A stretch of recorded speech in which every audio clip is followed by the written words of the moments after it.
back and relax. That's scary. Melanie That's P. scary. Talk That's to him. scary with Melanie P. That's scary with Melanie P.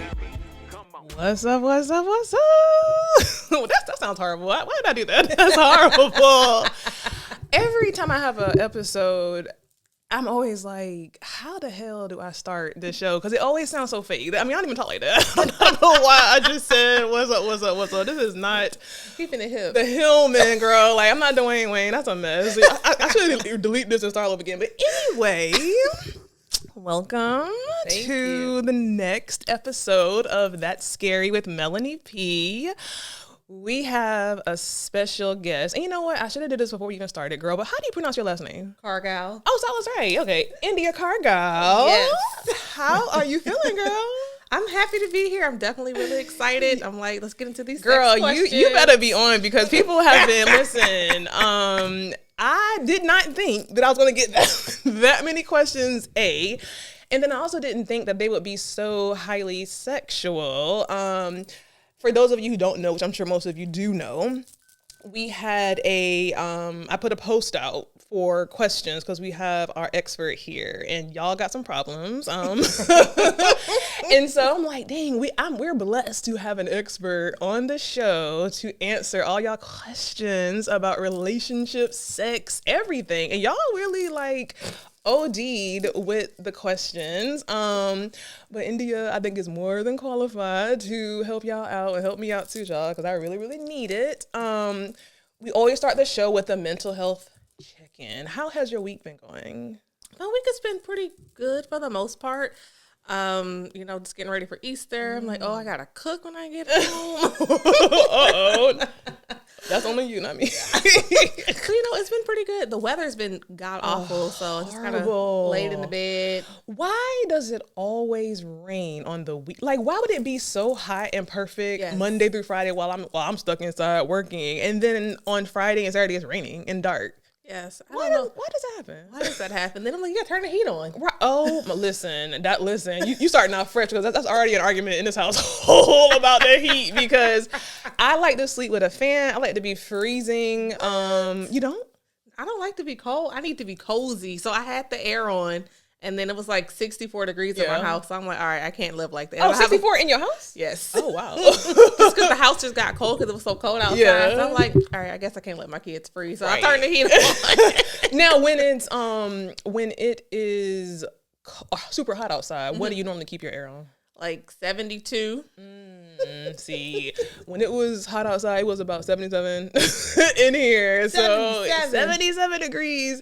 So that's, it's just a conversation because that's something that people don't think about and don't talk about before, you know what I'm saying? When it comes to living with people, questions like that, you know what I'm saying? Like, what are your thoughts on the air? I would have never thought to even ask that question. But I guess that's the question you should be asking. I mean, my husband is a hot box. Like he's like he just brings body heat. Like he's a chocolate jar. He's really chocolate. Yeah. And I just feel like he just brings all this heat. So I'm like, all right, I'll freeze and I just have to snuggle up, and I'm like, just be prepared for my cold heat. Yeah.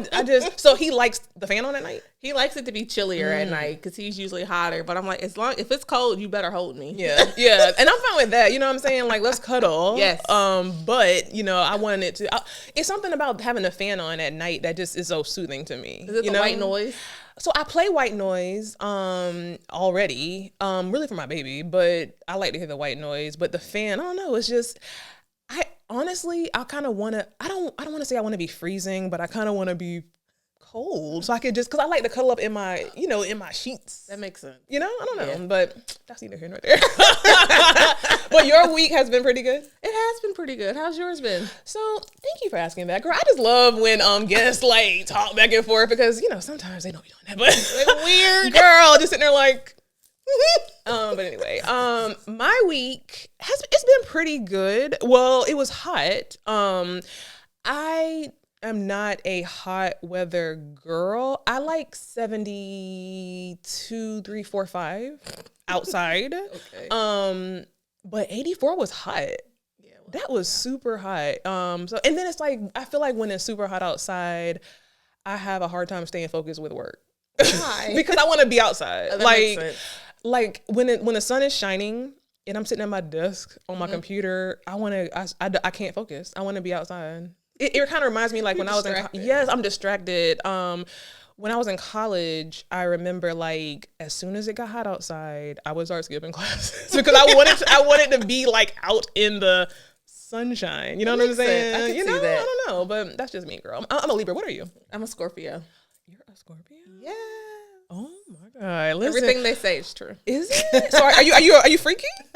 When I need to be. Oh, shit. You not got all these kids. What? Oh no, that's right, girl. Oh my God! Listen, you ain't wasting no time. So all my friends are Scorpio. Like all my friends are Scorpios, and it's so funny because like I feel like Libra and Scorpios like. My daughter's a Scorpio, and I always feel like Libras and Scorpios kind of bump heads, but I attract Scorpios. Really? Yes, I do. Okay. It's so interesting. Oh my God. But anyway, is your husband a... No, I'm not married.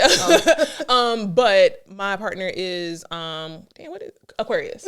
Like, what is it? My ex-husband and my partner are both Aquarius. Oh wow. I don't know what that means. What you doing? That's what you like. It's comfortable. Is it? Maybe. That's another episode for another day. That is for Ayanla to help me with. But mentally, I was loving the weather. It did get too hot. Work was stressful. That's every week. So I crave Friday, which I know is not healthy. My brother always jokes at me. He's like, you shouldn't be living for Friday. You shouldn't be living for Friday, but you don't work where I work and you don't have my stress. You know what I'm saying? Okay. So I just, I really look forward to Friday. But anyway, India. So tell the listeners and the viewers a little bit about who you are, your expertise, what you do. So I'm a marriage and family therapist, and I love talking about everything. Definitely sex and intimacy, because I feel like there are some therapists that are kind of like, oh, I don't want to talk about that with people. Because That's the main thing we need help with. I know. It's like people are like, it can get too graphic, but I'm like, wow. it's okay. And it's like, some people, I can understand why they shy away from that stuff, because you may not want to seem like you're prying.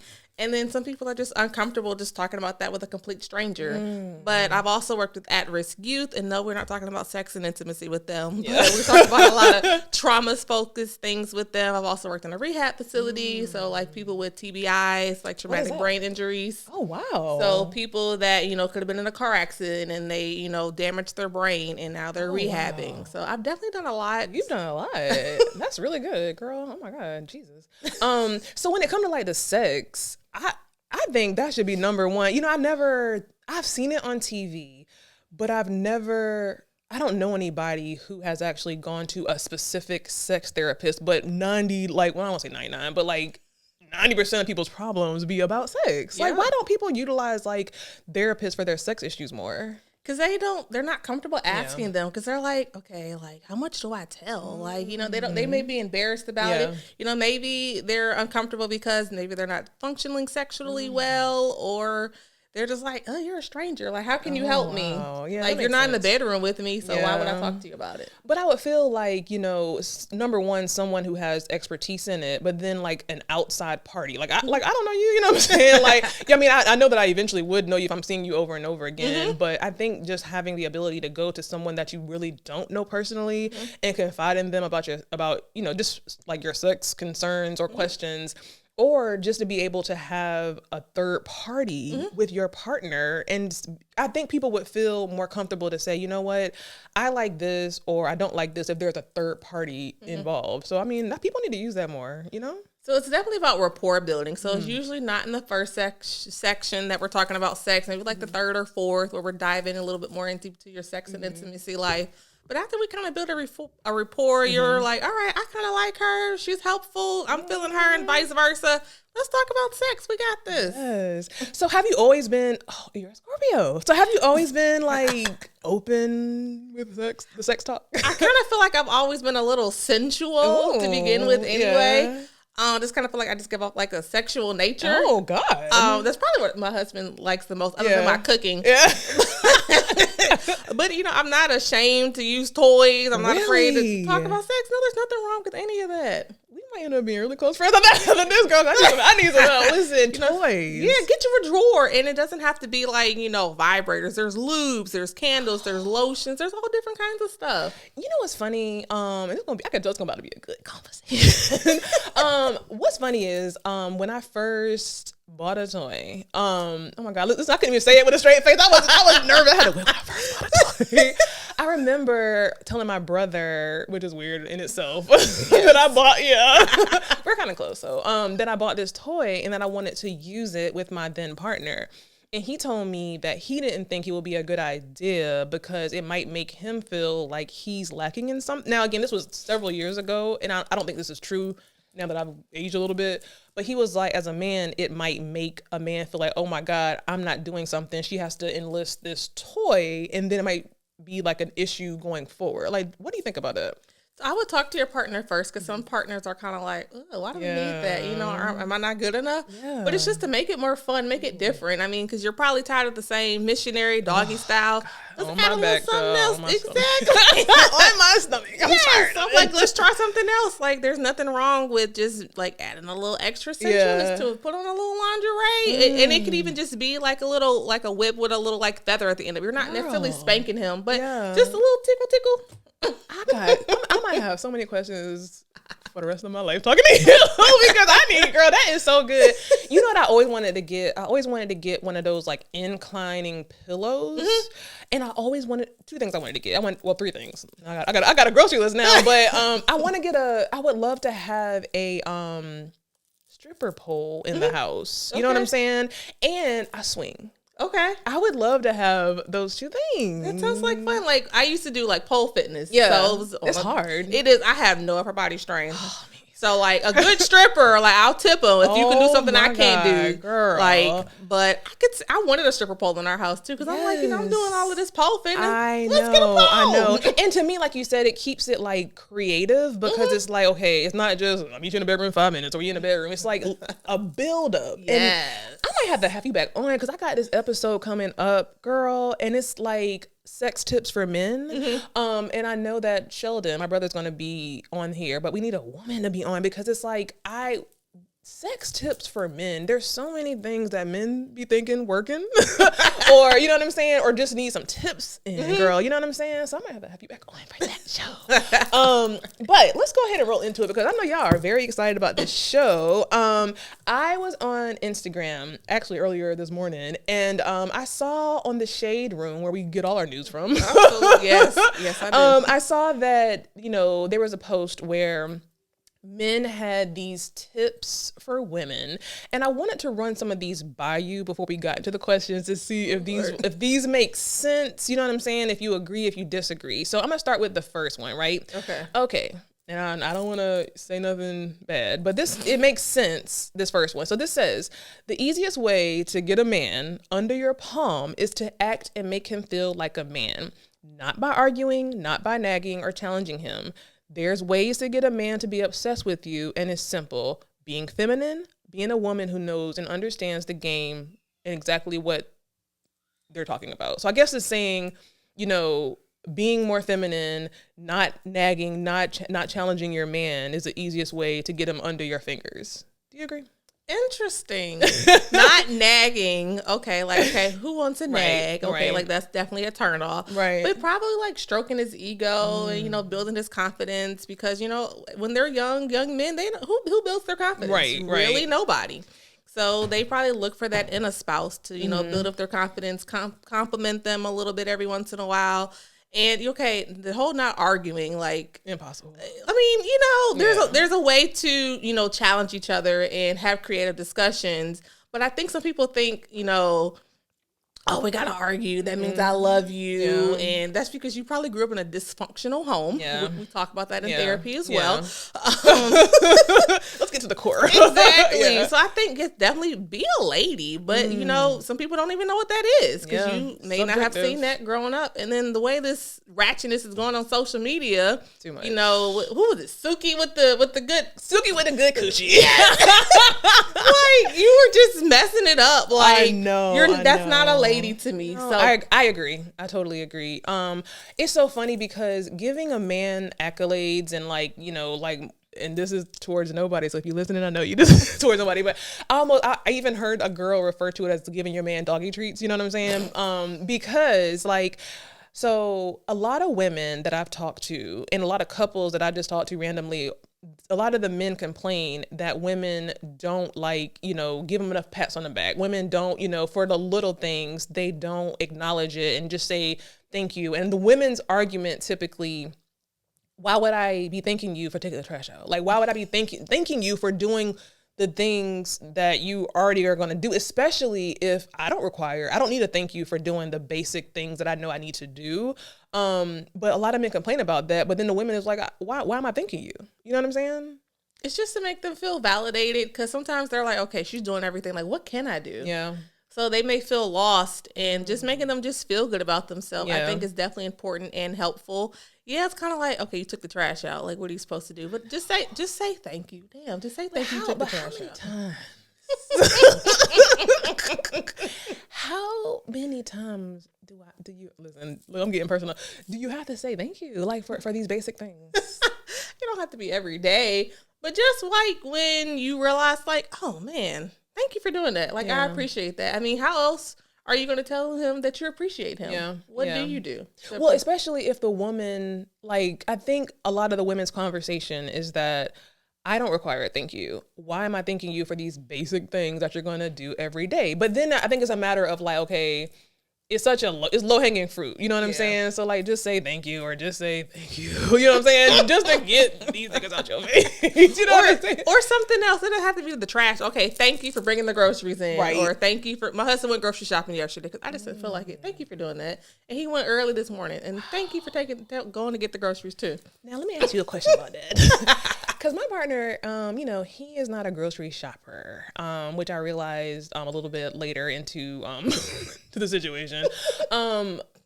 That's a conversation you need to have, right? It's like a list. There should be a checklist of things that you would never think of that you need to ask your partner before y'all get serious or before you guys move in together. Yes. Like there should literally be a checklist, you know what I'm saying, agree. of those things. Like I would never think to ask that question. That's why marriage counseling is so important. Like pre-marriage counseling, I'm definitely for it. Yeah. Because you need to lay out your expectations. Like my husband, he will grocery shop. Okay. Like I sent him a list and he got everything off the list. Now that's right. That is everything because they'll come out with something that you even know the grocery store sold. Exactly. So that's good. So like, yes, thank you, honey, for going to the grocery store. But normally I do the grocery shopping just because I do most of the cooking in the house, so I know what I need. Yeah. Like there is no way I can say, all right, honey, go get the groceries for the week. He's gonna be like, okay. Yeah. He's gonna get steak. For sure. A bunch of meat. Yes, definitely gonna get steak. He's gonna get his Doritos. Yeah. Maybe the kids like some Lunchables, but the other stuff he's just not gonna get. And you told him thank you. Yes, I did tell him thank you for going to the grocery store because I appreciated that because I didn't feel like going. Yeah. Oh, I despise going to the grocery store. Like I really, really hate it. Like I hate it. Okay. So number 2, this one says when this is the men giving the women advice. Okay.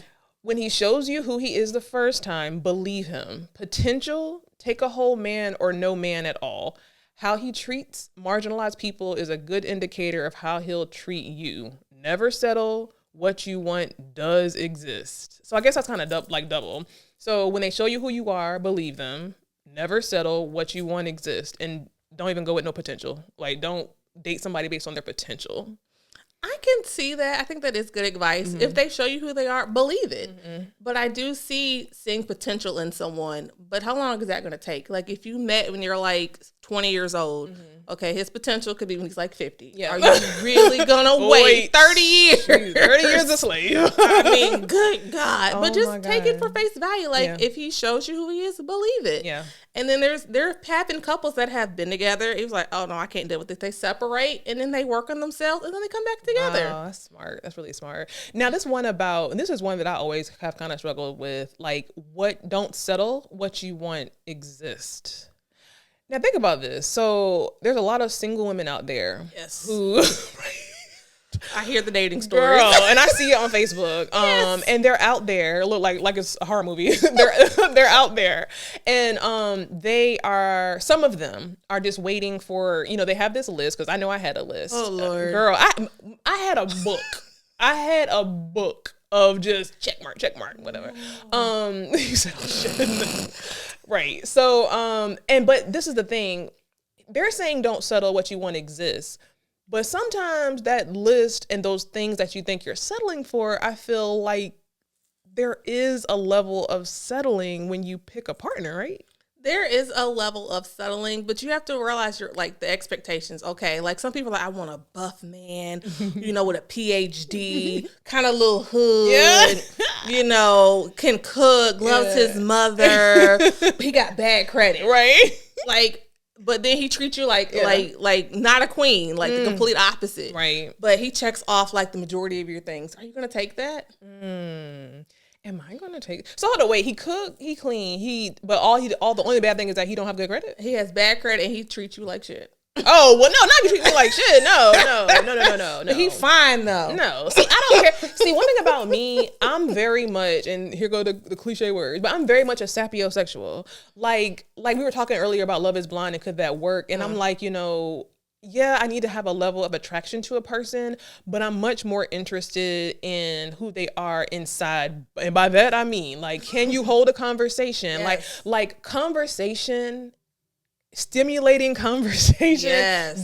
That is everything to me. Yes. Like, to be able to sit on a couch with you and just have conversation, and that's probably the Libra in me, like that right there is everything. Yep. You know what I'm saying? So they could have to me, bad credit, that could be worked on. You know what I'm saying? But someone who is not loyal, someone who, can't lead you or can't hold a conversation, sometimes those things that could be somebody's personality. Right. But a credit score can be fixed. You know what I'm saying? So to me, that's a example of, okay, you have all these check marks, but your credit's bad. I mean, do they have a plan? You know what I'm saying? You gotta, no? I ain't got no plan. Now there was a point when my credit wasn't so good, you know what I'm saying? But I had a plan and I executed my plan, you know what I'm saying? So imagine if somebody didn't choose me because, her credit is like, 600, whatever the case might be. Those are things to me I feel like you could work with if all the other things check out, It's that's the potential. That's the potential. But he don't have no plan. And that's where the wisdom, being smart, because you can tell if a man don't got a plan. Yes. You can, and those are red flags. This could be a 5-hour episode. Those are red flags that women ignore, and men, but we women ignore. You can tell if a man has a vision, has a plan, has a vision for your relationship. Absolutely. Like, definitely when you get together, like, all right, so where do you see yourself in the next few years? Like, that's an important question to ask. Yeah, but men be lying though. Men be lying. Think about that. Think about when you were dating and you would ask that question. They always had the perfect answer. Yeah, they probably do. And like in the first 3 months, they be having the perfect answers. You know what I'm saying? So I feel like that's where you got to use your wisdom and your instinct. And I think that honeymoon period always gets it's like the honeymoon period always gets you because they got all the perfect answers, Yeah, but then eventually they'll show their true colors and they're like, okay, so you just lied about that plan.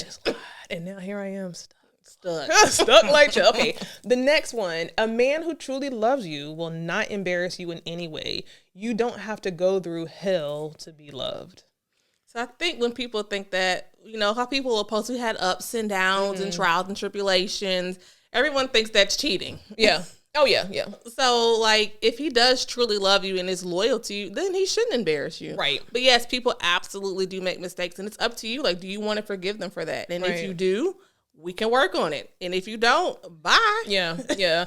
My friend has a saying with him and his wife. He was like, they have a pet, never adjust each other's crown in public. So like if you're, we have a lot of like couples events and stuff like that. And sometimes we would have these questions that would always end in a fight with some couple, like where people would just put questions in a bag randomly. Lord. Oh my God. But even if you and your partner didn't agree or something was happening while you're out with your friends or, whatever, don't like chastise your partner or like, adjust their crown in public, adjust their crown in private. But to me, the caveat is that don't be making me have to adjust your crown every time we're out somewhere. That's you know what I'm saying? That's true. Like that's embarrassing. That's really embarrassing. Don't be showing your behind. Like don't be out there getting ghetto and clapping in each other's faces and stuff. Oh my God. Wait till you get home, okay? Close the door. Don't be that. Listen, I've been that couple. Don't. That's a hard, cause then, listen, speaking from experience, you get known as the couple that, oh shit, what they gonna do with this tonight? Here they come. Yeah, like in Tyler Perry's movie, Angela, whatever that man was. Oh my God, here they come. Don't be like that. Like, don't be that couple that nobody don't want to invite you to their events because they know that something gonna pop off. Yes, oh my God. Yes. Now this is a good one. If he's not investing in you, your mental health, your happiness, pushing you to grow both in business, he's not the one for you. I could see that. You want someone that's going to support you and that's going to be there for you and to build you up and lift you up. Like when you're sad and down, like you should be able to look to your partner like, honey, I need you. Right. And they should be able to lift you up. I agree. That's a good advice. I agree. So now what you've all been waiting for, what is this? I am really shaking my ass. Okay. What everyone's been waiting for is these questions. So again, I got to shout out all of my followers and listeners who put these questions in my DM, in my That Scary Podcast Gmail, and in the little question thing in my stories, y'all. So I really appreciate that because they really gave us some good content to start with. So question number 1, and I'm going to let you guys be anonymous because you just never know. I don't want to cause no trouble because like somebody like, hold up, I know she 2-3 at G, whatever. Like I know who that is. Okay. So I won't say anybody's names. Okay. First question. This was kind of a, at first I was like, is this even worth me saying anything? like this question was weird, but I don't know. Why do people choose the wrong people to have sex with and to have children with?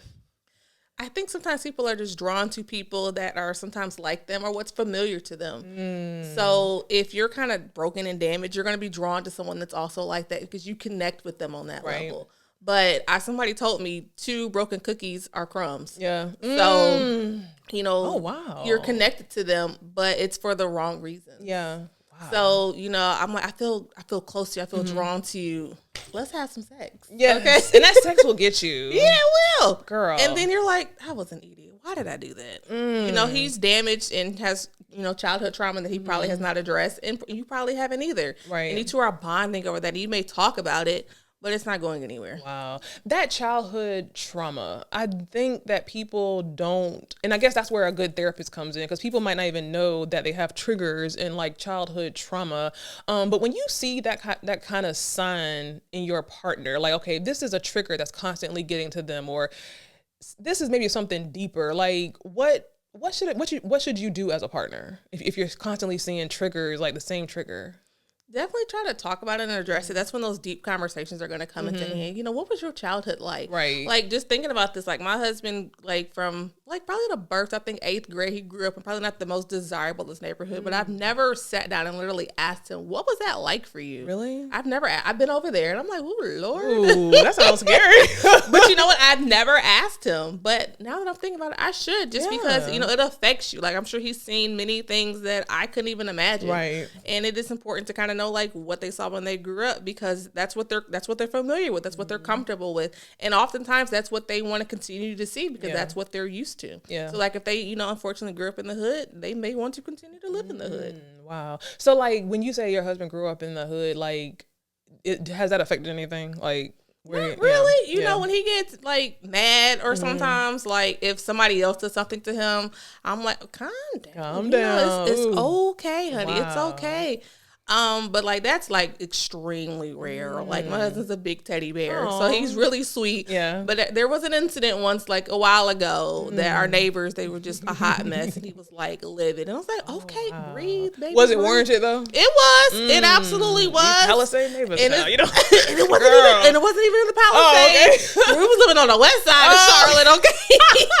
And it's like I am far from hood. Okay, I'm country. Yeah. So I'm like, honey, we ain't got bail money, honey. I'm like, we got house down payment money. We ain't got no bail money, okay? Right. Calm it down. Bring it down. It's all right. But I had to be like the opposite from just to bring them down to earth. We got kids. Yeah. Relax. Right. So it sounds like y'all balance each other. Yes, we do. Very, very important. Okay. Next question from the viewer. What do you do when the intimacy begins to lack? We know get sex toys. But that seems to be a common denominator in all of these questions, like sexual issues. But like when the intimacy begins to lack, what do you? When was the last time you had a date? Remember when you're with someone for so long and if you're married, date still. Like, all right, once a month, next Friday, make sure you home by 6 o'clock because the babysitter will be here at 7:30 and we about to go out. Have a date. Make it romantic. It doesn't even have to be the most expensive thing. But just go out, have fun. Because when you were just dating, y'all were probably having sex like rabbits. Yeah. Okay? Yeah. So you got to remember why you fell in love with that person. Just reconnect again. Just rekindle. And then when you get home, light some candles, pour some wine, and have some conversation. And I'm guaranteed it's going to lead to some amazing sex. Right. And see, intimacy is not just sex. I feel like intimacy could be just sex, but I don't know if a woman, I don't remember if a woman or a man sent that question in, but intimacy to a woman can be very different than what intimacy is to a man. So like for me, and this is a recurring conversation, but for me, intimacy for me is really just engaging conversation. I feel like intimacy for my partner, okay, we can have a little bit of conversation, but is like, are we having sex? You know what I'm saying? You know? And it's like, you know, it's difficult when you guys are not even on the same page as to what intimacy even is. Like, it can absolutely lead to sex, but just rekindling, cuddling, just the one day I saw something on, I want to say like the Marriage Club on Facebook, watch a movie naked. What? Like butt naked? Butt naked, watch a movie. Like a porn? No, just Or like Care Bears? Like, if you want to watch a porno, do your thing, but no. I don't remember what we watched. We watched some movie on Netflix. Y'all watch movie naked? Yeah. Shut your mouth. And then The whole hour and a half movie. Yes, we did. It was a struggle for sure, but we did. And it was nice to just to cuddle. Let's wait. Okay. So, so many questions. Was that your idea or his? It was my idea. Okay. And so, what movie did y'all watch? What did we watch? Honestly, knowing us, it was probably Bad Boys 3. Okay. And so where was y'all at? Like, like y'all just, did that lead to sex? Yeah, absolutely. So did y'all finish the movie? Yes, we finished the movie, but as soon as that puppy went off. So like, how was y'all sitting? We were just sitting up on the bed. We had a bowl of popcorn, naked. The covers were pulled up on us. We were just sitting here like leaning on each other. It was just sweet. It was different because we had never done it before. Different. I didn't think we were gonna make it through, but I'm like, we gotta watch the movie. Okay, we have to watch the movie, and it was just nice to just lay there holding each other. So like after the movie was over, how soon did y'all have sex? Like click. All right, really? Yes. So how did y'all refrain from having sex? It was tough. We just did it. I mean, we've been married 7 years, and we've been together 16 years. Yeah. So we've been together for a while and just, all right, we'll just focus on this movie. But I'm like, I know you want me, but it's like, we're going to watch this movie. That has to be great being married to a therapist especially a therapist who specializes in the sex, who got all the tricks and like the different, like, I bet he is a happy man. I think he is a pretty happy. I feed him, I cook well, and we have sex. God. And I have like a little drawer. Like, I don't use the drawer that often. What's in your drawer? It's in my drawer. I have some candles, some lubes, some handcuffs. I do have like a little feather thingy in there. Some straps. How often do you go into your drawer? Not that often, honestly. Really? It's been a while. Let me go in this drawer. So how often are y'all having sex? Let's see. Like regularly. I mean, when you're not regularly, it's usually like every other day. Hold on, wait. Y'all been married or together for 16 years, and y'all typically have sex every other day? It has been every other day for the most part. However, my husband's work schedule has changed, and he works like 1 to 11. So when he gets home, I'm usually asleep. But I'm like, all right, it's been a while. So I may wake up at like 5 o'clock in the morning, and I'm like, let's go. Every other day. Is that too much? Every other day? Every other day or like every 2 days. Yeah. Maybe every 2 days, but damn, every other day. Is that too and y'all much? got kids. Yes. They be asleep by 9:15. Wow. So how in the hell do y'all keep it? Well, I guess the drawer is what I mean. Like, how do y'all keep 16 years is a long time. I don't know. We just have fun. My husband, he definitely, I have no low self-esteem. My husband boosts me up. He's obsessed with my ass. Like, it's definitely growing with all of his kids. Right. So I think that helps him. We flirt. Like, we play around a lot. Like, what is his zodiac sign? He is, oh Lord, he's January 4th. Oh, so Capricorn? He's a Capricorn. Or Sagittarius. I think one of the two. Probably Capricorn. One of those. Wow. I used to know. I used to could tell you. But I don't even remember. Wow. But yeah, I think he's a pretty happy man. I mean, so are these quickies or are these like actual like sex sessions? Sometimes it's quickies, especially if I'm rolling over like 5 o'clock in the morning. A lot of times they are just quickies, but there are every once in a while, especially on our date nights and stuff. Yes, it's long. How long? Look, I got so many. How long? I don't know. Oh my God. I couldn't even put in. I'm just not even paying attention to time. But so okay, let's say that a couple of days go by, and well, I guess ain't no couple of days going by. But let's say a day or so goes by. Like, is it just a trigger? And I know men going to want to hear this. I know you're probably listening, but is there something in your head that's like, okay, it's been 2 days. Let me make sure make sure he's straight. Is that like your No, it's kind of like. Oh, you want to? I want to. I know he wants to. So it's like, let's go. The kids are asleep. So it's like, why not? We're married. Well, yeah, y'all married. I think, now I will say, I'm not married. So I think that when you're married, well, not based on these questions, but I would think that when you're married, there would be an extra level of comfort to like be sexually free and have a lot of sex, because for a woman, and just I know for me personally, it would make you feel more secure because you know that nobody should be going anywhere. When you're married, I don't know, there's a level of stability. I feel like that should make you feel a little more comfortable. I mean, yeah, we're married, so I'm like, the only way out of this is, if you die, like we're in this till death do us part. Oh my But God. I feel like some people are like, let me have sex with him because I just want to make sure nobody else is satisfy him. Yeah. I don't think about that at all.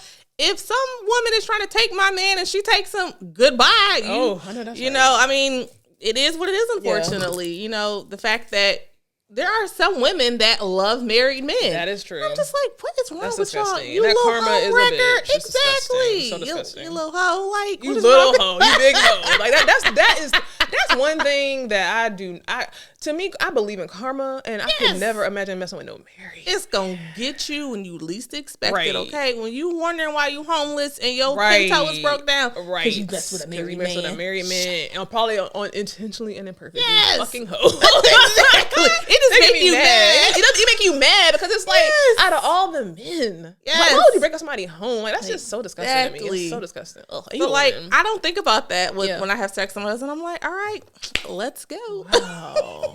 I have so many more questions, but I don't want to. Listen, I don't want to break up y'all. I don't want to not answer or ask y'all questions. Okay. So here's another sexual question from another listener. Why am I embarrassed to open up sexually to my husband after being married for so long? I hear that a lot.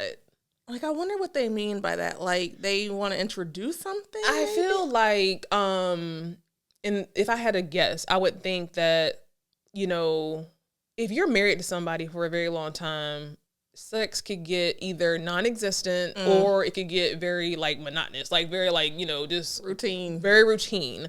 And there might be things you want to try. Also, I think that's one thing. I also think that we as women, our bodies change, you know what I'm saying? And if a man is not reassuring you the way the way you say your husband does, it could make you have these internal like issues. I kind of think that's where they're coming from. I could definitely see like if your husband's not reassuring you or your mate's not, reassuring you, then it can definitely cause some insecurities. So you just have to have those tough conversations. That's kind of what got you together, having those deep conversations. Just kind of say, hey, honey, you want to try something different? Do you want to get a toy? Simple. Yeah, it is very simple. It is simple. Like, do you want to watch this porno together? It doesn't necessarily have to be a toy, but just try something different. Don't even have a conversation. Google you a sex position. Say lay there and just I want to do your thing. There's nothing wrong with that. Hearing you say that, it makes it sound so simple. Like, what's wrong with us as women? It sounds so basic. Yes, just take it. Like, don't rape him. Right. But, I was at a party with some friends of ours, and it was like a Candy Burgess party, like with the sex toys and stuff. He's like, every man's fantasy is to be raped, and I was like, ooh, that's my fantasy. I ain't gonna lie. I was like, to be taken advantage of. Yes. I was like, what? So I'm like, hey, Google you. There's a whole Kama Sutra book.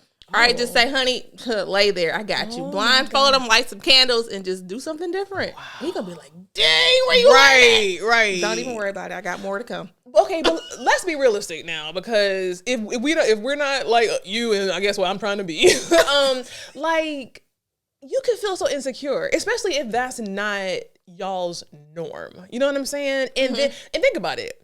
I'm thinking about friends. I'm thinking about myself. Like, let's say, even myself. Let's say that you go to your partner and you be like, and I would need some alcohol for this because, you know, but let's say you go to them and you're like, hey, let's try this new position. And you're already nervous, but then it's like they're asking a million questions. You know what I'm saying? And then it's like, then you lose your courage to even do it because now they gotta talk so much, and now you're like, you know what, just never mind, I'm going to bed. You know what I'm saying? Like that insecurity has to it has to come up for women. You know, like women don't, especially if you've been married for a long time, and it seems like that's what they're saying after being married for so long. Yeah, you know, like. Again, your body changes, the way you look changes, and if that man's not reassuring you, it's not going to be. I could imagine it wouldn't be super easy. I could see that definitely because you're like, okay, I'm a little bigger, I got a few extra roles going on and stuff. So you may not want to try anything different. Yeah. Just have a conversation. Just talk. Start with a conversation. Just even ask them, like, you know, some women be like, honey, no, I like fat. And then if he's like, yes, you're like, oh my God. Don't say that, guy. But you know, like, if you asking your spouse that or your mate that, you probably already know, like, okay, yeah, I probably have gained a couple of pounds. Just maybe hit them back. Well, I don't know, honey. Like, do your clothes fit differently? Yeah. And if she like, no, then all right, then I guess you haven't gotten fat. That's true. And you know what? And again, weird discussions with my brother and my male friends, but like, from what my brother says to me, like, men don't be caring, especially black men, they don't be caring about a little extra pounds. You know what I'm saying? Like, I think it's really all in a woman's head, you know, and then with social media and you comparing yourself to what you, like the fake stuff you see on social media, I think we're so in our minds, you know, and I think for me, it also goes back to if you're married, that should be the person that you feel the most comfortable to be the biggest hoe with. You should be a whore, like a dirty whore for your husband. Absolutely. And then if you feel like your spouse has gained some weight, we about to eat healthy for the rest of the month. Okay, just go ahead and change his diet. Like, I have definitely done that before. Like, my husband, he's not fat by any means, but everyone, I'm like, dang, if you don't quit eating Burger King, you know what, we about to eat some salads for the rest of this week, okay? And it's like, you know, it's okay to have gained a few extra pounds here and there. And my husband could care less. Like, I was putting on some jeans, I was like, dang, they weren't coming up. They went right in the donation box. He was like, yeah. Like, he might like that. Oh, Lord. Like, yeah, look at that. He absolutely does. So just have a conversation with your spouse. Like, you've been married for them for X amount of years. You should be comfortable to have those conversations and be vulnerable. Right. And honestly, if you're not comfortable in having those conversations, that's a bigger discussion where you probably need to get a therapist. You know? Need to come to therapy. We're going to dive into this. Okay? It's okay to have, like, scared questions to ask your spouse, but you have to do it. You have to do it, yeah. Because, I mean, marriage is serious, man. I mean, the shit get old, shit get stale. Yeah. You know what I'm saying? So you got to be creative. Yep. Right. Okay. So this one says, after many years of marriage, well, this is the same question, so I'm going to skip that one. This one says, how should couples handle different sex drives? Ooh, so like the man wants sex all the time every and you motherfucking day, all day, every day, all day. Okay, so why are your sex drives different? You know, is it because he's at home all day, every day, and you're working? Yeah. You have to talk about those things like, honey, I'm tired. Yeah. And people think like you can't tell your spouse no because you're too tired.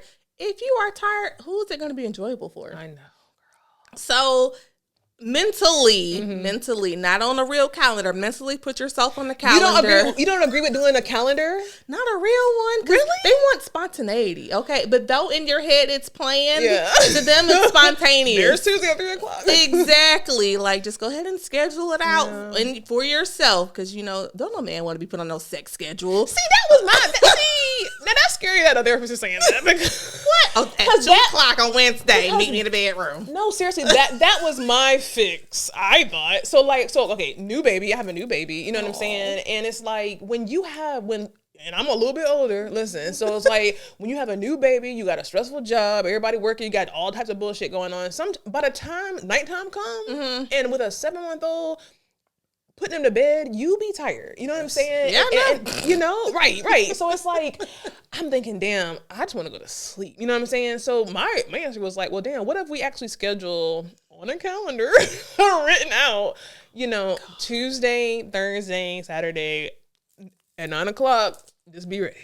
What? You don't think that's a good idea? No. Why is it planned? Because to me, okay, so when again, I'm getting personal. Doctor's appointment. I know, but think about it. Like, I feel like that way nobody can like say they didn't know. You know what I'm saying? And it go. But listen, that sounds horrible. Yes, it does. It sounds horrible, but I think it goes to this question. So my partner has a very high sex drive. You know what I'm saying? Higher than me. And I think a part of it is because I just had a baby. I think that because different stressors that are in. So I honestly, the way I be feeling, I don't be wanting to have sex very much. You know what I'm saying? And because I be tired and I got a lot of stuff going on. And I actually heard that, and I guess not for you. You making me look bad. You making me look so bad. Like, hey, well, if it works for you, that's fine. well, it's not working. I mean, it's not working. But what I'm saying is, like, to me, it's like, I heard that after you have a baby, it could be up to a year before you get your sex drive back. Wow, I could see that, You though, know? because it's like, things just Out of order. where they used to be. Right. Your hormones are all over the Right. place.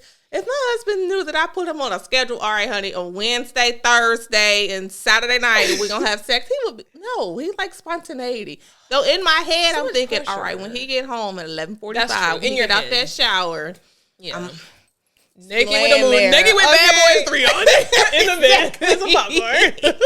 I like that.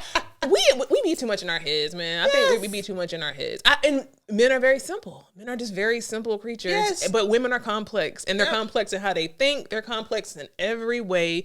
And I feel like some women can make it harder, way harder than what it has to be. And then, like, if you know your husband's going to get home around a certain time, just breathe, drink some water, and get you in the shower. Or take a shot. Yeah, take a shot. Take if an you got to. edible. Do what you got to do. Shit. And just be laying down on all fours, like, all right, honey, let's go. Even if you tired, you ain't got to do that much work anyway. Just You're lay right, there 'cause on I all don't be fours. doing no work lately, Throw that child. ass back and Listen, just say, come on. when I tell y'all,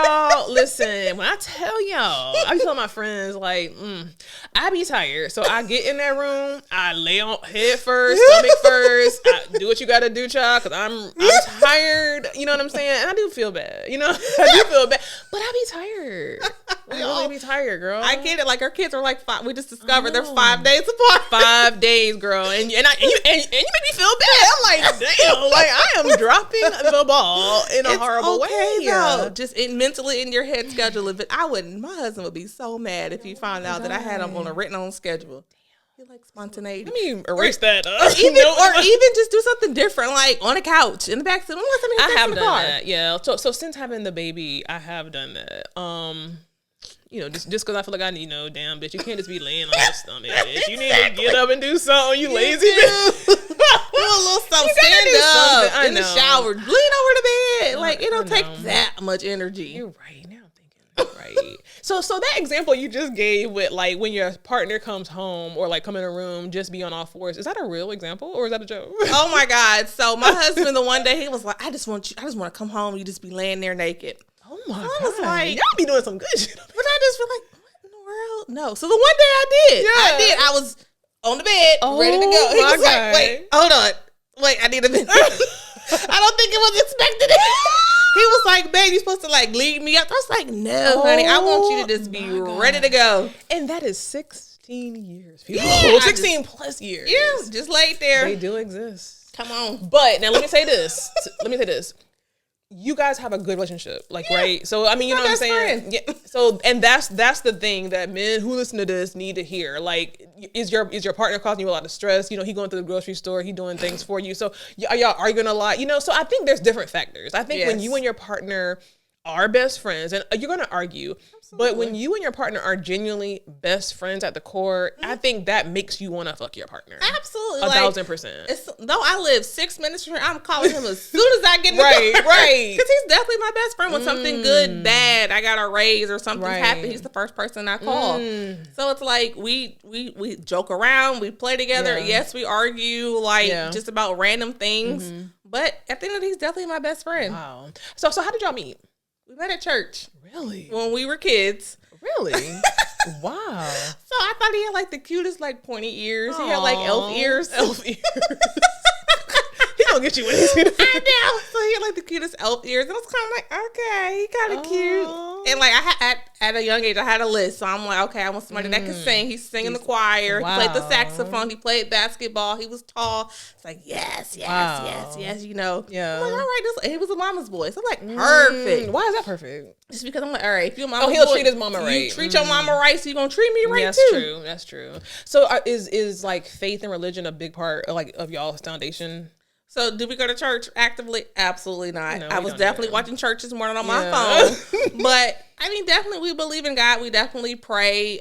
We believe if you do right by God, like your blessings will continue to flow, and they absolutely have. Right. That's amazing. Ooh, this is making me feel good. Okay. Next question. My partner has mental health issues that causes them to be up 1 minute, down the next, angry 1 minute, happy the next, but they won't commit to going to therapy. What should I do? So when you say the mental health issue, are they like diagnosed, or are you just saying, "Oh my God, he's bipolar"? Because that what frustrates me about people, because that makes people not want to go to therapy because you bipolar, because you mad and then you happy, then you mad, and that makes people just not even want to go to therapy. Yeah. So just try to figure out, okay, what's triggering him? Like, are you belittling him? So like, are you kind of putting him down? Okay, so maybe he was bullied as a child. So that's like re-triggering him. Like, all right, I remember when like all of those kids were bullying me and all of that good stuff, or all of that bad stuff or whatever. So are you triggering him? But just have those conversations. Like, it's going to be tough, and he might walk out for a minute just because he's like, I'm sick of her asking all of these questions. But you have to talk. Wow. Communication is so important. Like we say, communication is like oxygen. Without it, it'll die. Yeah, I agree. You have to talk. But what do you do when you like your partner is not good at communicating? Oh, Lord, that's definitely a tough one. I mean, you kind of read their body language. Like, how are they with you? Like, are they standoffish? Are they listening to you? And who do they listen to? Because they're talking to somebody. Is it a best friend? Is it their mom, their dad, their uncle, brother, cousin, sister? Who are they talking to? Yeah. Like, some people don't have good communication skills because they were never shown how to communicate. They grew up in a home where there's constant yelling, constantly dysfunction. That's what they're used to.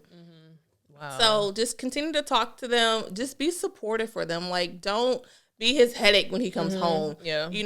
Make him feel comfortable. Make him relax. And then maybe he will open up with you. I know it's tough because if you say that they have mental health issues, but do they really? But are they just still like living they have all this trauma? You know, like if you're injured, how are you going to play well?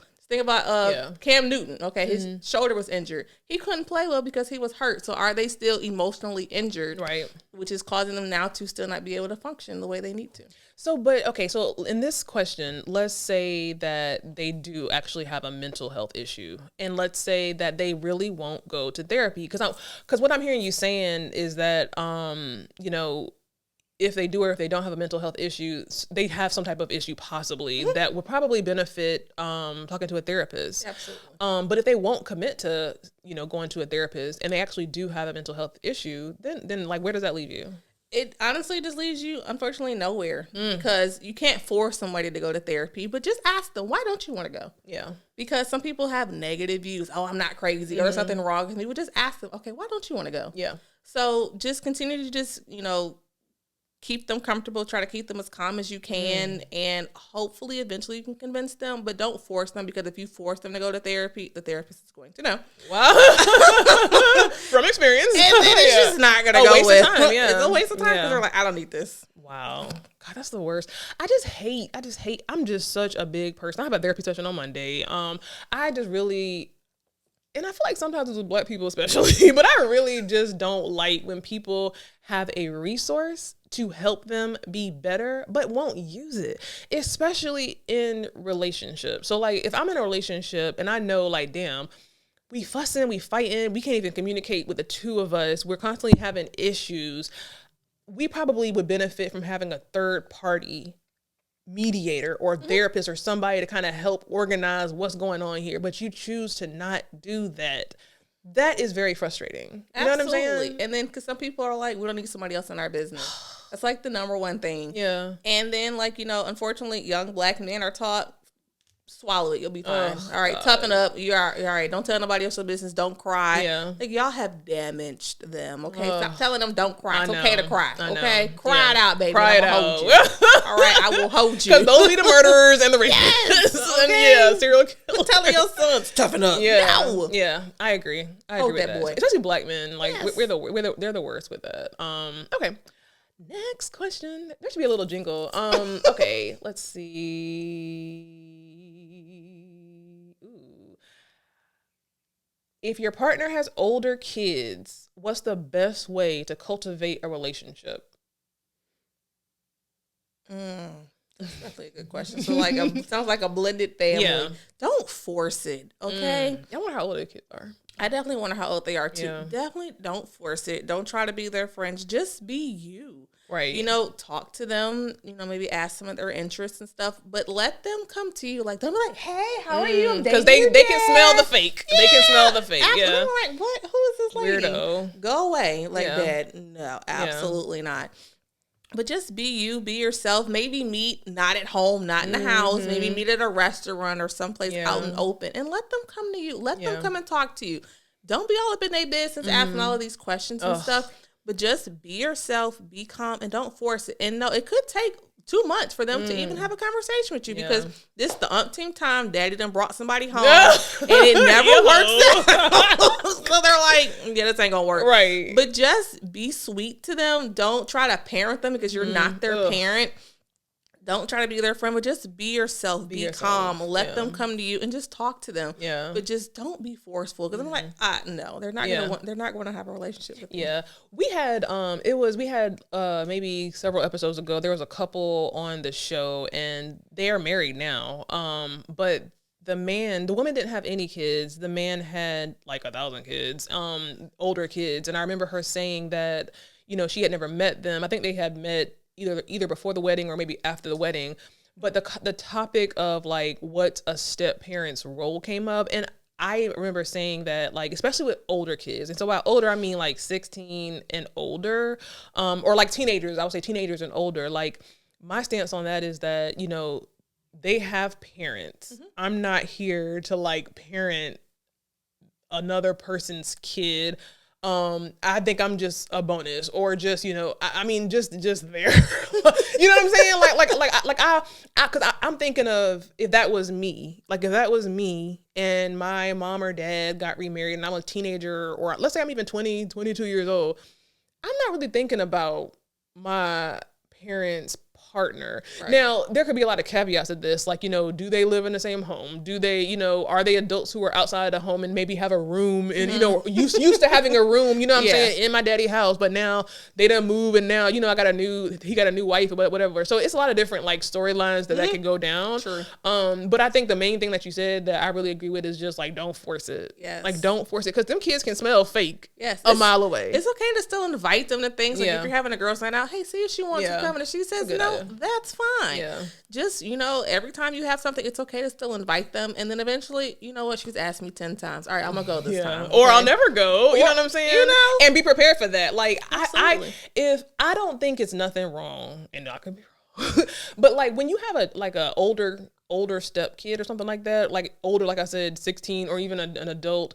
if they don't really want to fuck with you, and is this right or wrong, but if they don't want to fuck with you, don't make them. And like, okay, like, because they're old enough to make that decision. You know what I'm saying? They have parents, and if they see you and don't see you, don't sweat it. Like, because it's like, just still be respectful of each other. Like, all right, I am married to your dad and you are his child. You're not going to come in here and disrespect me, and I'm not going to disrespect you either. Exactly. So like, if you come in the house, I do expect you to still say hi. Right. And vice versa. Right. You know, depending on how you are, you might hug, you might not. Right. High five is fine. Or look like from far away. Exactly. Yeah. But still be respectful of each other. But you don't have to force it. Eventually, it'll come. Like, if y'all been together 10 years, okay. Eventually, for sure. They're going to come around. Because now they trust that you're going to be here. But I agree with that, because I remember, like, I have a 16-year-old, and I remember that she was coming in the house, and she had a little 16-year-old attitude, and she was not speaking. And I think that is where, like, and to be honest, like, when it was just me and her, we don't speak to each other. Like, you know what I'm saying? Like when she come home from school, it's just like, okay, you know what I'm saying? Which is probably not healthy, but it's like, we're not like that. But when you incorporate another person, just out of respect, I thought you wasn't doing that. And it was up to me to check that and be like, okay, you know, I know that's not what we do, but we don't want no problems. So, you know, make sure that you're pleasant, that you speak, that you have good energy, because that's just the right thing to do. You know what I'm saying? So it's up to that parent to make sure that those kids are respecting you. And that sometimes they don't do that, especially men. Sometimes I find it hard. I've seen this in a couple of situations where, like, especially if it's girls, like men and their daughters. So sometimes daughters have a hard time adjusting to the fact that there's another woman that's not mom. Right. And they could be bitches. You know what I'm saying? I mean, just to be quite, you know, clear, you know what I'm saying? Transparent. And it's like, But I find that a lot of times men have an issue. Now, I haven't experienced this, but I find that men have an issue kind of like helping with that or like, you know, making sure that they're not being rude, you know, and then because it could be a bigger issue. Definitely. You know? So it's just make sure they remain respectful. Don't force her. All right, y'all go to dinner together. No. By yourself, and they be mad. Exactly. Okay. Wow, so many questions. This is a good one. I cannot wait to hear what you're gonna say about this. Can a one-sided open relationship be healthy? For example, only the man or woman is interested in having other partners and their primary partner allows it. So in this, I think they're saying that, okay, let's say I'm married and my partner wants to have an open relationship. I really don't want it, but look at your face. What in the world? Girl, I really don't want it, but I allow it. So for example, only the man, woman is interested in having other partners and the primary partner allows it. What in the world? I know. Why be in a relationship if it's going to be open? Okay, this is not Will and Jada. Ooh, okay, in August. Exactly. It's like I don't think it's going to work because somebody is going to catch some feelings, and it's like, all right, so my partner at home is not giving me what I want, so let me go over to this person's house. So it's like, what is the point? Why are you sharing? And why are you allowing that to happen? And furthermore, there are two. I worked in OB for 6. There are too many STDs out here. Okay. What if you bring something home you can't carry? Right. Now that's true. Now, what if the person is like, well, it's not sexual. I just want companionship. Like I want an open relationship. It's not necessarily for sex. It's just for, like, for example, let's say my partner is a homebody, or let's say like, or I don't know, it's something like that. And so while you are a homebody or while you're go to sleep early, I still want to be out or I still want to engage, whatever the case might be. So this third person would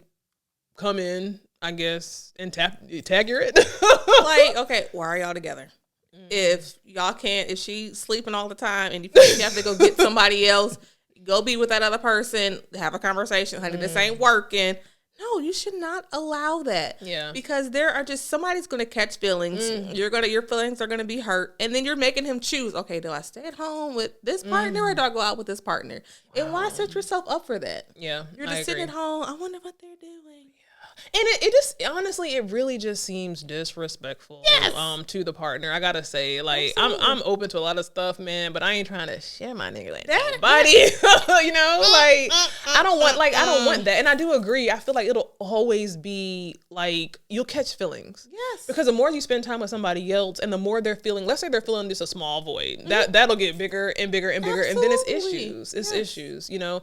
So like in this scenario, I guess you're saying that if he or she does not want their, like they don't really want to participate in an open polyamorous relationship, but they're going to do it to make their partner happy, you think that's a recipe for disaster? I think it definitely is. Like, why are only they happy? What about your happiness? You're not happy with it, but you're doing it because I want you to be happy. Okay, well, let him go be happy with her all by themselves. You go find someone else that wants you and only you and all of you. I agree with that, girl. I ain't got nothing to say. I agree. Okay, what can men do? This is a good one. What can men do to support their partner during pregnancy and to help avoid postpartum depression? Definitely. The one thing I always tell people, compliment them. We done gained 65 pounds. Girl, our feet are swollen. Yes. Our clothes don't fit. My nose is from like ear to ear. Compliment me for one. Girl, that nose, man. My girl, I remember, like, I looked in the mirror one day and I remember, like, who is this? Girl, I was like, what happened to my face? Like, that was one of the hardest things for me. Like, it definitely changes. Yes. Like, your body goes through a number of changes. Make them feel good. Offer to help them. Yeah. Like, okay, you see me struggling to get out of the bed. Offer to help me get out of bed. Help me put my shoes on if they even fit. Yeah. Just be, like, you're supportive, but be extra supportive. Yeah, offer to rub her back. Like, don't expect her to be able to cook, clean, perform sexually every other night like you were before. Right. Things are just going to change. Like, I know Michelle Obama said marriage isn't always 50-50. Like, if I'm only feeling 20 today, I need you to be that other 80. And when you're big and pregnant and stuff, I'm gonna need you to be the majority. 98%. Okay? Yes. I'm trying my hardest, but Yeah. you're just so uncomfortable. Yeah. I remember with my first pregnancy, I sound like a hoe, oh my God. But with my first pregnancy with my ex-husband, I remember one thing he did that was, I'll never get this. This was 16 years ago. I remember he scheduled me a maternity massage. And I was like, wow, that's such a thoughtful thing to do, because I was like, oh, I wouldn't have thought about doing that for nobody. You know what I'm saying? But it was, I'll never forget, like, you know, how that made me feel. And, you know, I just felt like I was seen, you know what I'm saying? And I felt like you're thinking about me, you know what I'm saying? So little stuff like that, I feel like is another example of like doing something to let the person know that, okay, I see you're pregnant, so I'm gonna do something extra for you, or I'm gonna, you know, do something to make stuff easier for you. You know what I'm saying? It's tough. You can't really get around. Yeah. You feel like a whale. Nothing fits. Just make her comfortable. See ask her, what do you need, honey? What do you need? What Oh do my you God, repeat need? that. I mean, even if you're not pregnant, ask what do you need? Exactly. Married, not pregnant, Right. just started. What do you need? What do you need? Little things matter. Like if Yeah. I'm at the gas station, I might get my husband like a body armor, because I know he likes, or a blue or a Gatorade or something like that. Little things make such a difference. Make me feel thought about. Yeah, I would say my partner is really, really good at that. Like, always constantly asking, can I get you anything? What do you need? And sometimes that can sound and seem kind of repetitive, but it's a great gesture. Absolutely. You know what I'm saying? Just to, you know, because half the time I don't need nothing, but just just to like hear that they're asking me that makes me feel good. Now, in this question, like postpartum depression. So let's say you have the baby.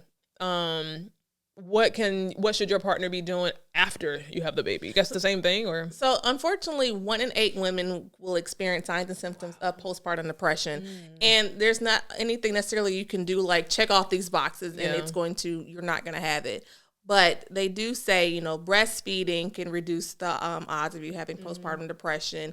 But your hormones are like up here and then they just drop like significantly. So your emotions are literally all over the place. You know, if you're realizing that your partner is starting to be like detached from the baby, or they're starting to just, you know, cry more often, just comfort them the best to your ability. Don't expect, you know, a ton out of them, because they just may not have that much to give. Help them, because when you are a new mom or just having a baby in general, you feel like you still have to cook, clean, feed the baby, change the baby's clothes, wash the clothes, put the clothes away. You feel like you have so many things to do, and you're too tired to do them, so you beat yourself up. Just say, honey, I got it. Right. That is going to make all of the difference. Yeah. And again, to my partners, like accolades, like they were so good with that, still is. You know what I'm saying? Did I say that right? It still are. They still are. You know, I know there was a point, man, where I wasn't getting no sleep. You know what I'm saying? And it's not really the normal for a man. Like I know it's like some of my friends, like their husbands, like when they had babies, if that baby crying, it's up to the woman solely to get up and take care of that baby. It's up to, I mean, like nighttime, the man got to work, so you take care of the baby. But, you know, I thank God, like, you know, to have a supportive partner. Absolutely. Just to have a supportive partner to where you don't feel like the weight of the world or the weight of the baby is all on you. Yes. Being that simple, just having the support makes a big difference. You know what I'm saying? Absolutely. Like my husband with our last one, he was off for 4 weeks, and it was wonderful. Wow. I bet I was having a lot of. Well, I thought I was having a lot of sex, but I guess you shouldn't have. No, I made sure I waited, because I was not about to go back to the doctor. Like, you're pregnant. What? Right. So like he would go get her, I would go use the bathroom and like get my boppy pillow ready, because I was. So when you're breastfeeding, like there's not much the man can really do, but go get the baby, change the baby's diaper. Honey. It's not gonna be on me, bitch. Nigga, you fix this bottle. That's how you snap back, though. Oh no. Did I tell you I lost that weight so fast? No. I don't know. Like I know it's healthy, but I was breastfeeding because it's healthy, but I was really feeding because I wanted to snap back. Yeah, that's true. Okay, so next question. If marriage is a union, how do you maintain individuality, especially when the we is supposed to be more important than the me? That rhymes. That's definitely a really good question. That's a good question. Because people feel like they lose themselves when they're in a marriage. So what did you do before you got married that made you happy? Not going out to the club every weekend, but just still taking care of yourself, like going to get your hair done, going to get your nails done. Just remember to take care of you, and it's still okay to go out with friends. Yeah. Like my husband and his friend went out a couple of nights ago, so me and the wife were texting. I'm like, they left us at home with these kids. Okay. But I have to realize, okay, he does still need to go out with his friends. Okay. Like we go out together. but still have fun. But just make sure like it ain't just always you and your friends clubbing and everything. Like I don't expect you to be at the strip clubs every weekend. Right. But just still do little things that you did to make you happy. Like if you sat and watched a show by yourself, it's okay to still do that. Yeah. But still remember to date and still remember like you matter. Yeah. So take care of yourself. And it seems like the reoccurring thing is date your partner, date your partner. People forget about that. People forget. And you know, honestly, it is hard sometimes, you know, especially when you have a new baby. I know. It can be so hard to like, I know for me, one of the foundations of my relationship before we had a baby was we was in them streets. We was always in the streets. You know what I'm saying? And if we had an argument or if things were off, our fix would be going out, having fun, having several drinks, and then that was kind of our way to like reboot. You know. But when you have a baby, it's very difficult to do that. And I find that personally, it's been very difficult because if that has always been kind of what reboots us and now you can't do that, it's hard. You can take one day a month to go out. Yeah. Even if you just go on a lunch date or something. So like if, you know, the kids are at school and both of you happen to be off during the middle of the week, go out for lunch. Like I went to Voodoo Wings a couple of weeks ago. Me and my husband. How was that? It was good. Go ahead and try to. it was like we try to have at least a date night once a month. And then also once a year, we just take a trip, just the two of us. Oh, wow. Just the two of y'all. Yeah. But see, now I'm assuming y'all have like a good support system too, because sometimes it's hard when you don't have like, you know, a family to watch that baby. See, believe it or not, we have no family here. What? None. So usually, Jesus. So we moved here from Ohio about 4 years ago. Most of my close family's like in Georgia, and then my middle brother's in Florida. We have no family here. Wow. So like our date nights, we have a babysitter that'll come, and then our couples trip that we take. My mom may drive in she's in northern Georgia. She's 5 hours away. Okay. Or we do the summertime. My dad is wonderful. He loves his grandkids. Aww. So daddy, you getting the grandkids again this summer. A couple more months left. Exactly. For the summer or for like 2 weeks in the summertime. Then we go somewhere. Okay. Yeah. So there's always a workaround, basically. There's always a fix it. Always a fix it. Go on a date. Okay. Yeah. Dates are vital. Dates are vital. Get cute. Like, you know, how the way you was dating before. Like I'll go get my hair or lashes or something done. Get a new top or something. I'm about to get fined because we're going out. Yeah. And see, that's another thing, girl. Like, I feel like after I had that baby child, like, I was like, I used to be the kind of person that Friday night, I know I'm doing my nails, I'm doing everything because I know, like, I'm going to be out and I'm going to have my outfits ready. But, man, when that baby come, girl, like, I wasn't doing anything. I was putting on, like, I was wearing sneakers and, like, and that's never been, like, me. But I'm getting back now. But originally, it was, I mean, like initially, it was just... It was hard. It was really hard. And, you know, again, being of a certain age and having a baby is not like it used to. I get it. You know, that energy level is not like how it used to be. And plus, you know, having a minimal support system, that kind of affects it too. You know, locally, I'll say. Yeah, it definitely does. But get cute and go do something. You don't even have to be out all night long. Just go to the movies. Yeah. Yeah, I remember when... that first time we had went out after we had Bailey child, we was out there. We was like the old folks in the club, child. We were so happy. We was drinking, taking. It wasn't nobody. It was early, so we you know it's kind of embarrassing. We went to what's that Blue Olive up the street, girl, and it was like lounge? No, well, yeah, they have hookah right up the street. We went there and it was probably 9 o'clock. It was nothing but nobody. The DJ had just walked in. We like, go ahead, play this, play that. You know what I'm saying? But that date night, it really was like, oh child, we out here 60 years old, out here with these young people having fun. Wrong with that. But it rebooted us. So you right, girl. That date night is vital. Okay, let's see. So do most relationships evolve lying to maintain happiness? Sometimes it's better to be lied to than given the burden of the other person's truth. So then is lying a form of love? We do this to kids to protect their feelings. Let me read that again because that was kind of a lot. Do most relationships evolve lying to maintain? Maybe this person means involve. I think so. I think they mean involve. Okay.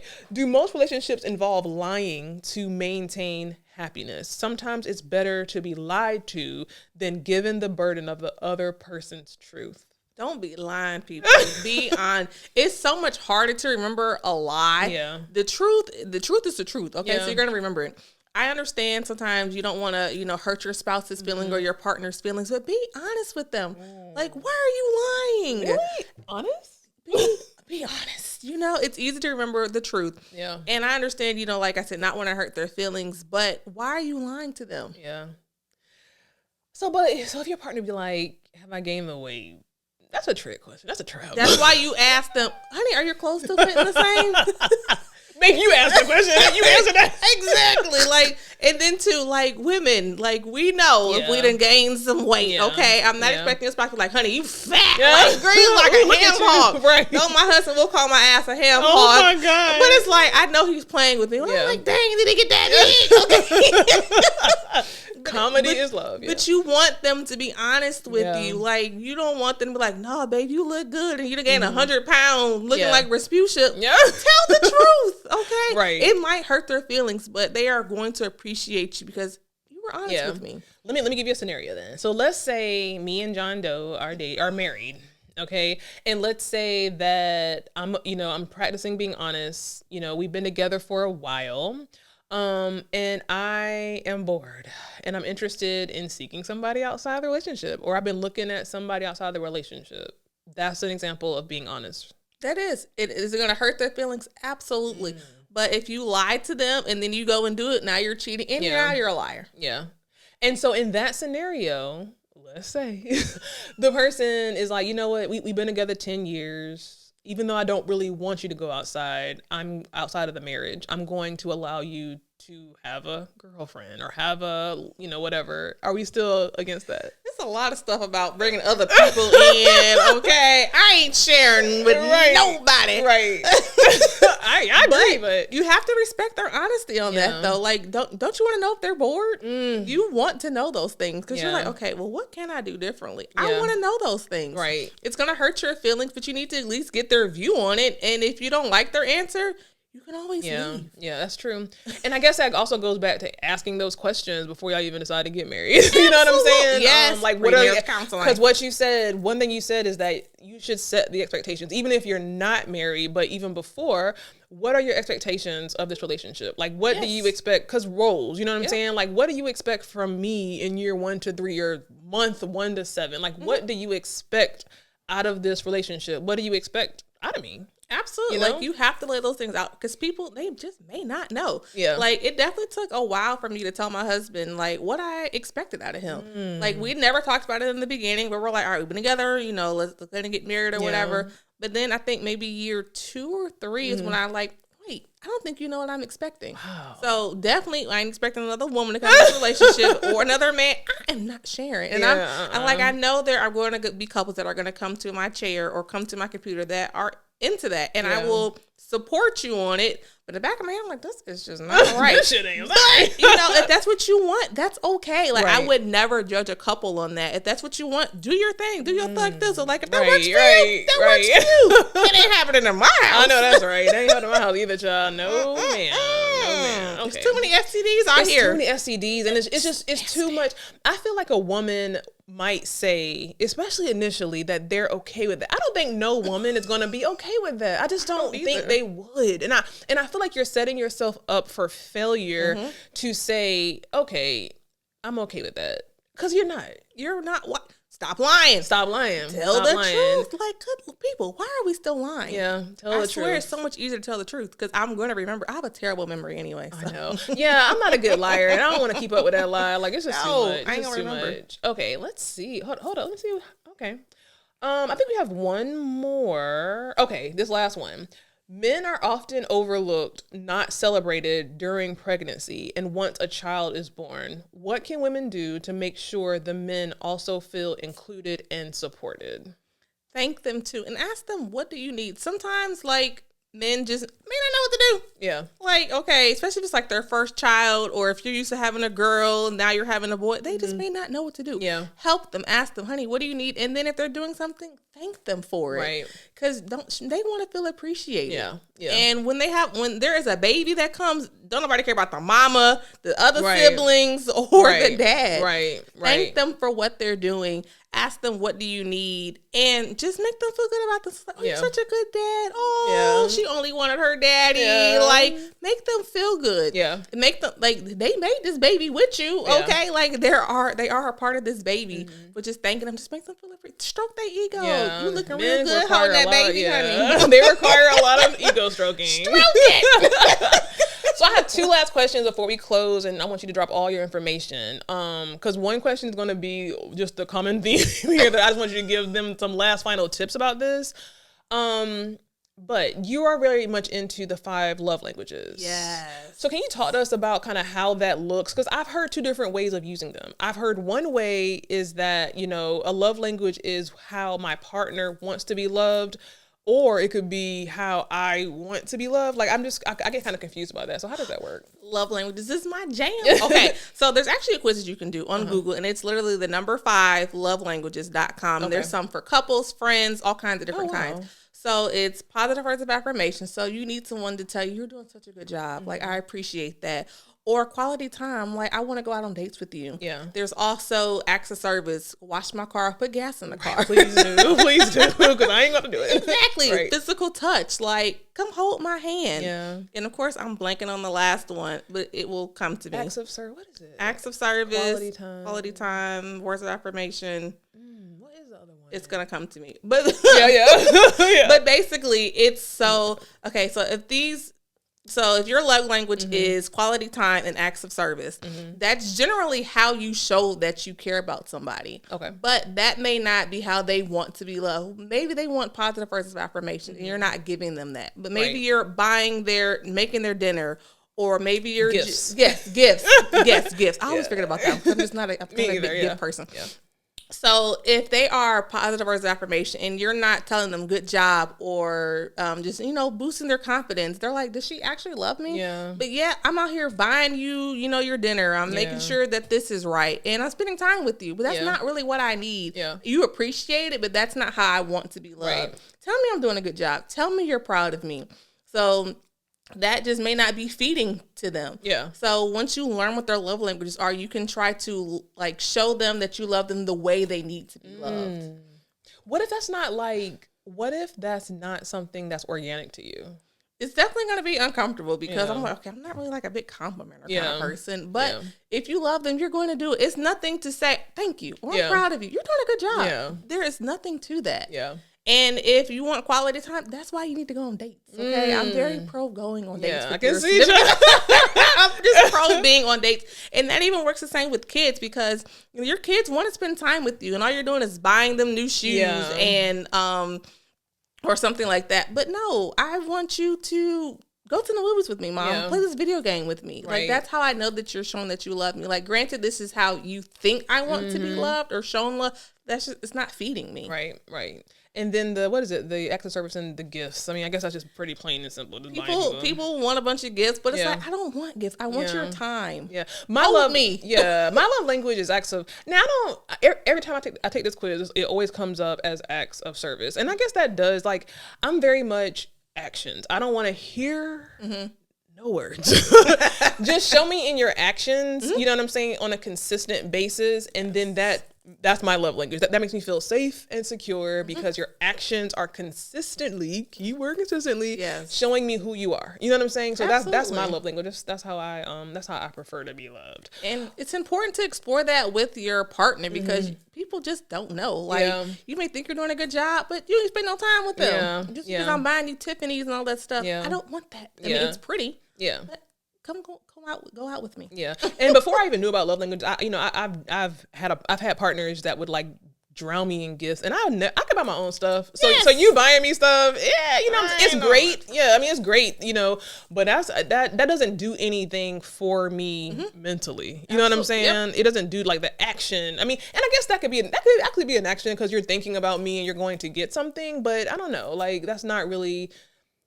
I can see how a partner might think that that's a good gesture. And it is. It really, really is. But if you're doing that OD and that's just not my thing or your partner's thing, then that's something you really need to look into and have that conversation. Absolutely. So lastly, the recurring word of all these questions was sex.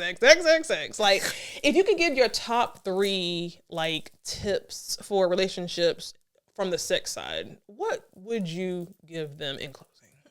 In closing, so definitely just spending time with your partner. It's going to absolutely lead to sex. So spending quality time together, just sharing with each other, having those deep conversations. That's my vibe. And then just kind of try something different. There's nothing wrong with adding a little oil or lighting a candle. Just make it something different. Yeah. And then I would also just say, just lay it on them. Just, if you don't know what to do, just lay there naked or just do something just different for them. Watch a porno or ask them, what do you want me to do? What do you want me to do for you tonight? So it's so simple. Yes, it's not hard. I don't think I've ever asked that question, but that makes sense. Like, what do you want me to do? Now, what if they want you to do something you don't want to do? Well, then you just may have to try to modify it, okay? I'm not trying to be like, if you're not flexible, okay, so you're not about to be bending to no pretzel. Okay, what can you do? Can you put one leg back there? Right. What can you do? What can you do? Exactly. Get the little strap things that go on your feet and just pull your I want legs to try back. those. Yeah, I have that and I've never used it. What? I have not used it yet. What's your favorite toy that you have or apparatus that you have? So I have like this, it's like a sleeve and it's a silicone sleeve. And you can use it for your spouse. Like if you're like, giving them oral sex, you can kind of massage their penis. What's with a silicone? What's that? It's a glove? No, it's not. It's like a tube. Okay. And their penis goes in it, and you just put like a lube in it, and you can just use it like this while you're like giving them a blowjob or something like that. Where do you get that from? I think I got that from like the Candy Burgs. But there's a sex store in Wilkinson. Okay. Next to the little strip club paper doll. Okay. So just get something different. Just be different. Just ask them, what do you want? And it's okay if it didn't work out. Try something else. Ain't nothing wrong with a good vibrator. Put that thing on your tongue and go to town. Oh my God. Listen, for both. for both ends or everything. Oh my God. Somebody gonna be horny after watching this podcast. Somebody? I think all my listeners are gonna be like, where can I book her? And I need to have sex right now.